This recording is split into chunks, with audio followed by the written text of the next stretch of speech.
Silo, from the show Silo, is a vertical megastructure that's burrowed thousands of feet into the earth, the equivalent of roughly 4 Empire State Buildings. It houses something like 10,000 people who, for generations and generations, have never been outside. Just imagine your entire understanding of the world is within the confines of this bunker. In the backstory, the Earth's surface has become toxic from a nuclear war, so it's a self-sustaining structure that's completely sealed off from the outside. And doing research on this, I was shocked to learn that a huge part of our population today are prepared to do just that. Silo, and bunkers in general, is a concrete manifestation of our anxieties. And it speaks of a society that's terrified of ourselves. But the irony is that thousands of years from now, what's gonna be left of humanity? This or this? A portion of this video is sponsored by Straight Arrow News. This is a survival condo.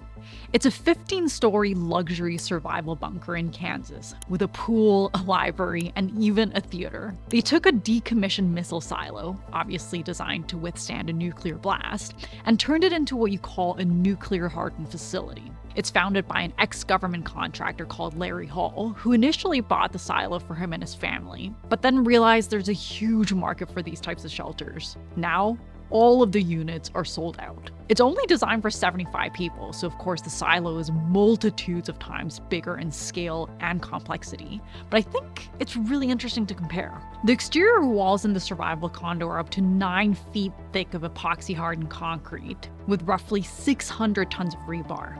It's got specialized ventilation systems with NBC filters, so not only are you protected from a nuclear blast, but you're gonna have clean, breathable air during the fallout of a nuclear event. Since in Silo, the surface of the Earth is technically a perpetual fallout, and considering it's essentially one giant atrium, it probably has a similar, if not more rigorous ventilation system. The difference could be that in the silo, the system probably doesn't have the ability to switch to intake from the outside air, since it's operating under the assumption that the outside is constantly hostile. But in the survival condo, the system could switch to an external air intake after the fallout. They have a wide array of different power sources, including wind turbines, geothermal, and a diesel generator as the backup system, all of which create redundancy. We do know that in Silo, the generator is a little bit more labor intensive, and it probably relies more heavily on geothermal energy since it's much deeper into the ground. They also have a water treatment plant, food production with hydroponics and aquaponics systems. They have military-grade security systems, and there's even a silo cap so that you can observe the apocalyptic wasteland. So technically, you could stay there indefinitely. But could you really live in a bunker indefinitely? Clicking sounds. Sounds that reveal the presence of radioactive rays. To someday be dropped on our cities. The majority of these bunkers were built during the Cold War, when the fear of a nuclear war was constant. Some governments, like Switzerland, built bunkers for everyone in their population, but in the US, they assessed it, realized it was too expensive, so it never really happened. Instead, Kennedy tells everyone, if you have the means, build a bunker for you and your family. So there was a lot of demand. And if there's one thing the private industry does better than anything else, it's capitalizing on your fears. So this is what triggers this multi-billion-dollar bunker industry. It kind of died down in the 90s, but now we're seeing another resurgence, especially since the pandemic and the threat of several wars and AI and climate change. The same kind of fears, except now they're a lot harder to quantify. Apparently, 40% of the American population believe that stocking up on supplies or building a bomb shelter is a wiser investment than saving up for retirement. Some of the things we're talking about today is a really great example of why having access to objective, factual news is so important. But as someone who spends a lot of time researching, I do find that if you're not careful, it's very easy for you to get influenced by biased journalism. Straight Arrow News is a sponsor of today's video, and they help you find fact-based, nonpartisan journalism. And they also help you navigate through the overwhelming amount of biased reporting, so you can get a clearer, more objective view of what's happening around the world. Their media landscape indicator gives you stats on who's reporting and which side of the political spectrum they're on. It could surprise you. Opinion-based articles are already divided based on the political orientation, and their media miss section highlights news stories that other media might have overlooked. It's also verified by All Sides and Advance Media, both of which have rated it as reliable and centered. So if you want more control over the information you're getting, check out Straight Arrow News. It's completely free, and I'll leave the link in the description. This is just one of the many companies offering luxury bunkers in the comfort of your backyard, or mansion backyard. This one starts at the low cost of $2 million, and this whole trend is probably exacerbated by billionaires building their bunkers on their private islands. And there's this general sense around bunkers that's very individualistic. Vivos X Point is a bunker community which offers bunkers for the average Joe, but even here, there's no path between these bunkers, so really, it's for you and your family. Apparently, 72 hours till animal is a very popular saying amongst preppers, and it's this idea that even the gentlest people can become savage in a catastrophe. So we're not just protecting ourselves from a nuclear attack, but really, we're protecting us from them. And this is arguably the biggest difference in the silo. Silo is a functioning community, which actually goes beyond just physical proximity. A community has shared responsibility and experiences and relationships and common goals. There's thinking around how it could connect with other communities. And in the silo, every story, every rule, every detail is designed to ensure the continuation of a completely enclosed society. In that sense, it's actually a bit closer to an earth scraper concept. They're super conceptual, and the purpose actually isn't even to protect you from a nuclear strike, but it's more of a solution, in this case, to earthquakes, and in this case, to urban space limitations. But they do pose an interesting solution for a sustainable subterranean community. And all of them have one thing in common. They're centered around an open core. This room in the silo is hundreds of feet into the ground, but you can still see how windows capture the essence of daylight. Even the artificial lighting is designed to mimic daylight. And this central stairwell is probably the biggest indicator of that. This is the main central hub where people gather and celebrate. They did a bunch of iterations for the atrium, but landed on a circle. And I think that's because compared to all of these other options, it feels the most like a united whole. And the circular motif shows up in every little detail of the silo.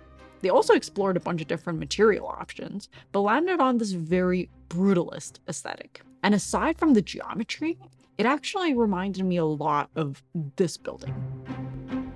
The ROBARTS library. You can see the similarities in the columns, and the slab, the lights, and the geometry. ROBARTS is a great example of brutalism, and it really embodies all of the characteristics from that post-war era. It's austere, it's raw, and people hate it. It was a popular style for institutional buildings at the time because it conveyed a sense of stability and permanence during a time of uncertainty. It was also very democratic, with these grand open spaces for the public to roam around. But it turned out people didn't really like hanging out in these big concrete spaces, so they became abandoned and they deteriorated. So this grand stairwell in the silo is kind of a brutalist wet dream. I actually spent a lot of time here during my thesis, and I was always kind of amused by the irony of this building. The scale, and especially at the entry, it's like too much. It's almost like a caricature of an evil lair. They actually did talk about demolishing the building, but apparently the cost and environmental damage of the demolition would be so astronomical that they decided to just slap on a glass facade instead. It's literally one of the most hated buildings on campus, but by the nature of the sheer mass, it's probably gonna outlast most buildings, and maybe it'll even outlast us, kind of like a bunker. So a couple of years ago, I tried to imagine how a building like ROBARTS could exist through time. In just a few years, native animal species start to come back. The atrium, which connects all the floors, becomes a breeding ground for different plant species. The rare books library would start to grow mold and fungi. Maybe it could even become a rich habitat for different animal species. It was definitely more of a visual thought exercise more than anything. But I think it's still interesting to try to imagine a world without us. And also to think about what will be left of our civilization in hundreds or thousands of years.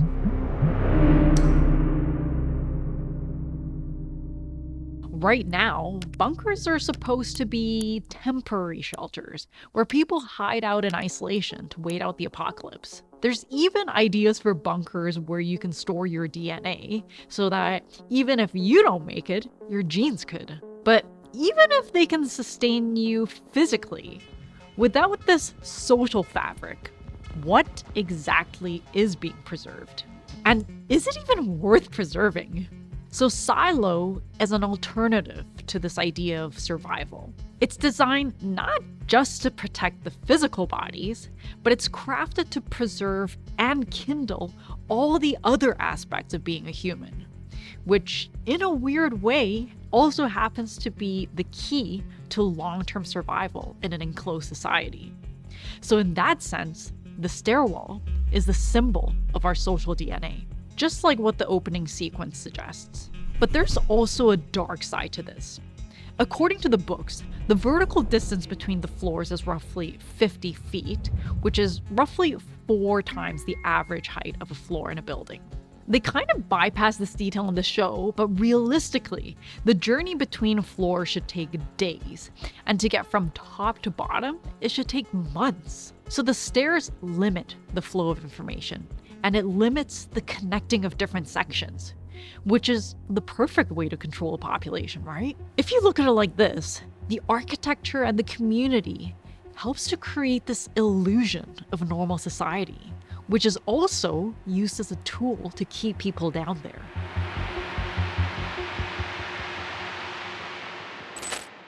And that got kind of dark. But preparing for a nuclear holocaust, that is kind of a dark topic. But of course, Silo is not just a story of people hiding out or being manipulated, but it's about people questioning that control and questioning their reality. Because that's the other aspect of human nature that we can't really suppress. Our ability to constantly and even annoyingly reflect on our own existence and question the world. And the desire to explore beyond our immediate environment. And for me, bunkers help us ask some really fundamental questions about human nature and humanity. What aspects are worth sharing to some unknown future species? What do you guys think? Let me know in the comments.